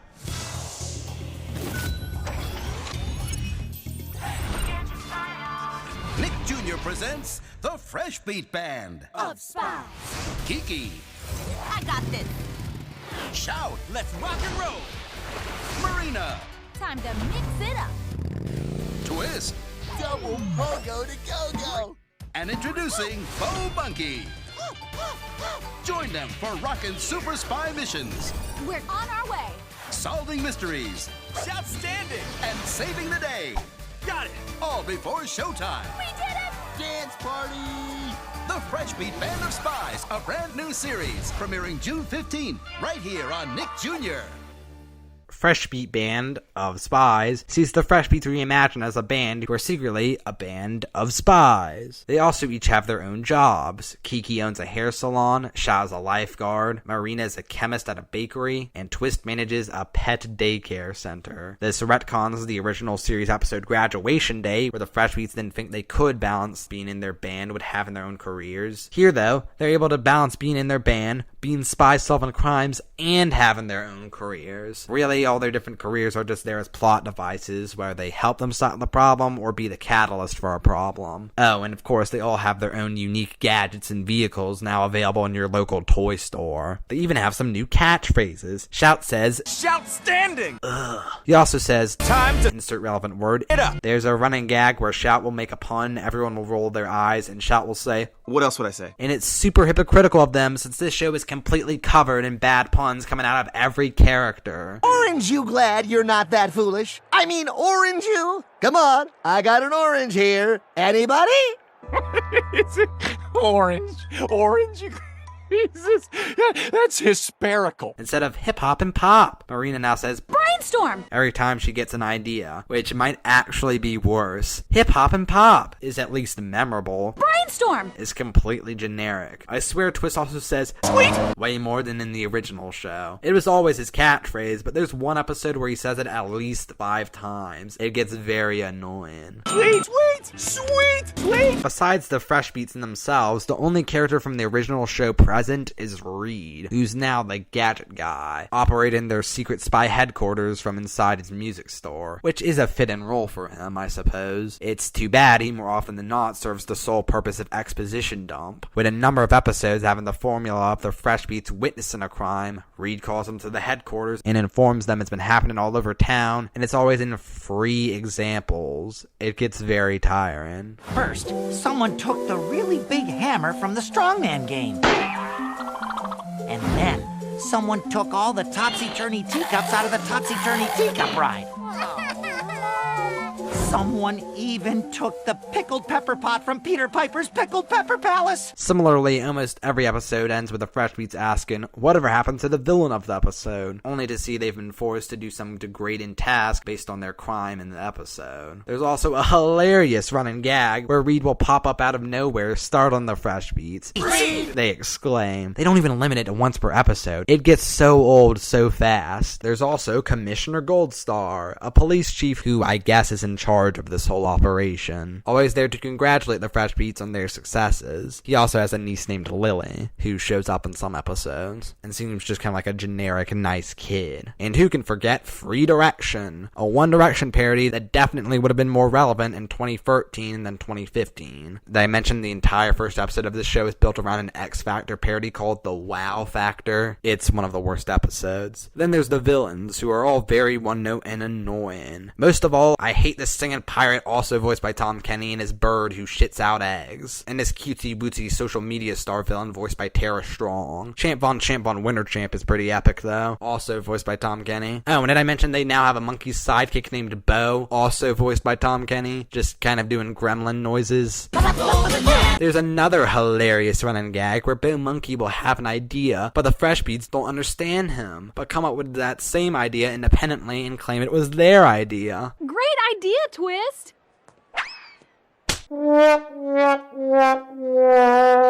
So, I know what you might be thinking. A show about 4 friends, 2 guys, 2 gals, the leader, the goofball, the brains, the girly girl, and their wacky animal sidekick who can only kind of communicate with them, going around solving mysteries with questionable police endorsement, complete with slapstick and dorky catchphrases and running gags. Sounds a lot like Scooby-Doo, doesn't it? Heck, Scooby-Doo, much like the Fresh Beat Band, was originally made in response to another band. Mystery Inc. was supposed to double as a band called Mysteries 5, and many of the knockoffs that followed would see this concept become a reality. Twist is also depicted here with food always on his mind, which I don't remember much in the original show, but definitely brings the show closer to being a Scooby-Doo clone. Whoa, Fresh Beats?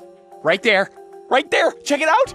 They just brought out a brand new batch of banana bacon burritos! Twist is definitely also a stoner. I'm Mary Jane. Like, that is my favorite name. Really? Yeah. But the only episode that successfully replicates Scooby-Doo is episode 2, Mummy Mayhem, because it has an actual twist. No pun intended, even if it still fails to give the villain an actual motivation. While the Scooby-Doo villain's motives were always the pretty weak excuse of money, they still made sure to always explain them. Scooby-Doo was never really focused on creating an intriguing mystery, but even they knew the importance of a red herring. So even if a child could catch on pretty quickly, it still keeps you better invested, and this show does. It was pretty smart of Nick to air this episode first. It is the show's concept at its most well realized, but at the same time, it gives the impression of a much better show. This is better than almost every other episode, and even then, it's only passable. I'm not gonna sugarcoat it. Fresh Beat Band of Spies is one of the worst shows I've ever seen, and I know it's a baby show for babies, how bad could it be? But to put things in perspective, the best of this show is about on par with the average Fresh Beat Band episode, and there's only 3 or so episodes I'd consider passable. The rest of the show is far worse than the worst of the original show. Most of the Fresh Beat Band is at least passable children's television. It's something if I had kids I wouldn't mind them watching. Fresh Beat Band of Spies is bad children's television. If I had kids, I wouldn't want them watching it because I think it would actively make them dumber, which is not something I often say. And also brings up a very good question. How is this show educational exactly? Of course, the Nick Jr. Curriculum Board says friendship, teamwork, and problem solving. But that's all BS. It's definitely not the musical aspect. In fact, the music is treated as an afterthought. And when compared to the original show, there's much less emphasis put on trial and error and critical thinking. You don't really realize it until you see the show without it, but Twist saying, "Wouldn't it be cool if?" followed by, That would be cool. Or was a very integral part of the educational aspect of the show. Twist would propose the kind of crazy idea a child might come up with to solve the problem before Marina would counter it with a logical solution to the problem. Here, they only allude to it in the first episode. Wouldn't it be cool if? It's completely absent from the rest of the show. While Scooby-Doo is definitely what they wanted the show to be, watching it, I was reminded much more of Wild Kratts and the Adventures of Kid Danger. The former you could already make parallels. Twist is kind of a fusion between Martin and Jimmy, but by making it crappily animated in Flash and giving them cool gadgets to fight a rogues gallery of wacky villains with, one of which looks very similar, it really strengthens those parallels. And wait a minute, Wild Kratts was a co-production of 9 Star Entertainment, who were supposed to make Super Movers. The latter might seem as simple as them both being crappily Flash animated spin-offs of successful live-action shows, but there's a bit more to it than that. Simply put, both feel like cartoons made by people who the only other cartoon they've seen is Family Guy. And for a while, I didn't really know what I meant by that. Yes, both Kid Danger and Band of Spies make use of Family Guy-style cutaway gags, but I think what I really meant was the way these shows use the medium of animation. Now, believe it or not, I actually like Family Guy, at least up to a certain point. But one thing that everyone can agree on is that the animation is very poor quality, and has only gotten worse as it's continued. So much so, one might ask why it's animated to begin with. And I think the answer to this question question for Family Guy and Kid Danger and Band of Spies is all the same. They aren't animated because they can do what they want better in animation, but because they can do it cheaper and easier in animation. While not quite Kid Danger bad, it's more than one step above Go Animate. Band of Spies is pretty much textbook bad Flash animation. Even ignoring the animation itself, the show has a very poor sense of style. The main characters look like a pretty generic Flash show for babies, with them always blushing for some reason, but they don't even match the side characters, or especially the extras. And for a while, I had a hard time putting my finger on what exactly it reminded me of. And I think I've got it. It reminds me of the Fairly Odd Parents style. You know, in Butch Hartman's old YouTube videos when he'd draw in the Fairly Odd Parents style, but it barely ever actually looked like Fairly Odd Parents. Yeah, that's what this reminds me of. The movements are really slow. The extras are often completely static or barely moving. There's no sense of depth. They try shadows and it looks like crap. The animation loops are bad, and of course there's certain animations they reuse every episode. The show tries to do a lot of slapstick, but it falls flat, much flatter than the live action show, because in live action you actually felt the impact better than you feel from this bad animation, because the characters were made of actual flesh and blood. The song numbers are thankfully kept to a minimum. They're mostly played over montages where they're drowned out by sound effects and talking, but the few times they do have full-fledged song numbers, it looks terrible. Very static with them reusing the same animations over and over. Very Story of Undertale-esque. The fact that it was allowed to come out this bad on Nickelodeon is actually appalling. And I think the reason why Flash animation used to have such a bad reputation is that bad Flash animation does just usually look worse than bad hand-drawn animation. In the same way bad 3D animation is usually uglier than bad 2D animation. To bring up the Scooby-Doo comparison again, Scooby-Doo has bad animation, but because it's all by hand, by being poorly animated, it sort of reveals the craft that still went into it. It adds charm, it adds character. Since Flash is all on computer, you don't get that experience. It just looks lazy and unappealing. Plus, Scooby-Doo had the benefit of being otherwise entertaining. Oh, that explains the terrible animation. It was made by a Canadian animation company. Honestly though, comparing it to The Adventures of Kid Danger is kind of an insult to that show. Adventures of Kid Danger is a special kind of bad, the kind that needs to be seen to be believed. There's only one episode of Band of Spies that I would describe that way. Only one episode that's so shamelessly awful that it's worth recommending, which would be Masked Wrestler. Most of the show is the kind of bad that's just excruciating. It feels like no one's heart was in it. While with Adventures of Kid Danger, I do at least believe it's a show Dan Schneider wanted to make. I think part of it is that Kid Danger was 11 minutes, which is a good runtime for that perfect brand of awful. Band of Spies is 22 minutes, so it drags. Fresh Beat Band of Spies premiered on Nick Jr. channel on June 15, 2015, where it would premiere its first 8 episodes before the show made its debut on Nickelodeon proper, which would rerun the first 4 episodes. Apparently 7 more episodes were scheduled to air throughout July, but were pulled for unknown reasons. The remaining 16 episodes premiering exclusively on the Nick Jr. channel. The final episode, Fresh Beat Babies, premiered on February 24th, 2016. And yeah, it in no way feels like a finale, and is debatably the worst episode of both shows, ending the franchise on quite the whimper. So let's try to end this video on a more positive note. Thomas Hobson would star as the father, Bryce, in Nickelodeon's That Girl Layla, which would be home to a Fresh Beat Band reunion of sorts in the episode Make Room for Layla. I considered watching the whole episode, but then I saw how violently unfunny it was and decided to just watch the subplot. Though this show must have ADD, because it feels like it's cutting back and forth constantly. To me, the obvious plot would be that the father would have had a college band with a similar name to the Fresh Beat Band, and the other Fresh Beats would play the other members. But instead, Marina 2 and Twist play Shout's old, more successful band camp rivals, Serena and Noodles. Shout writes jingles. They write theme park music. Bumper cars. Bumper cars. Here comes the bump. Whoa! Shout was nicknamed Groovy Smoothie after Serena poured smoothie on him during a solo. Kiki is noticeably absent. I almost wonder if this was even always intended to be the Fresh Beat Band reunion episode, or if that's just how things turned out. Either way, it's nice to see. I have a feeling Thomas Hobson is probably consistently the most entertaining part of this show. My name's not Groovy Smoothie, it's Bryce. And after this toss, you'll never forget it.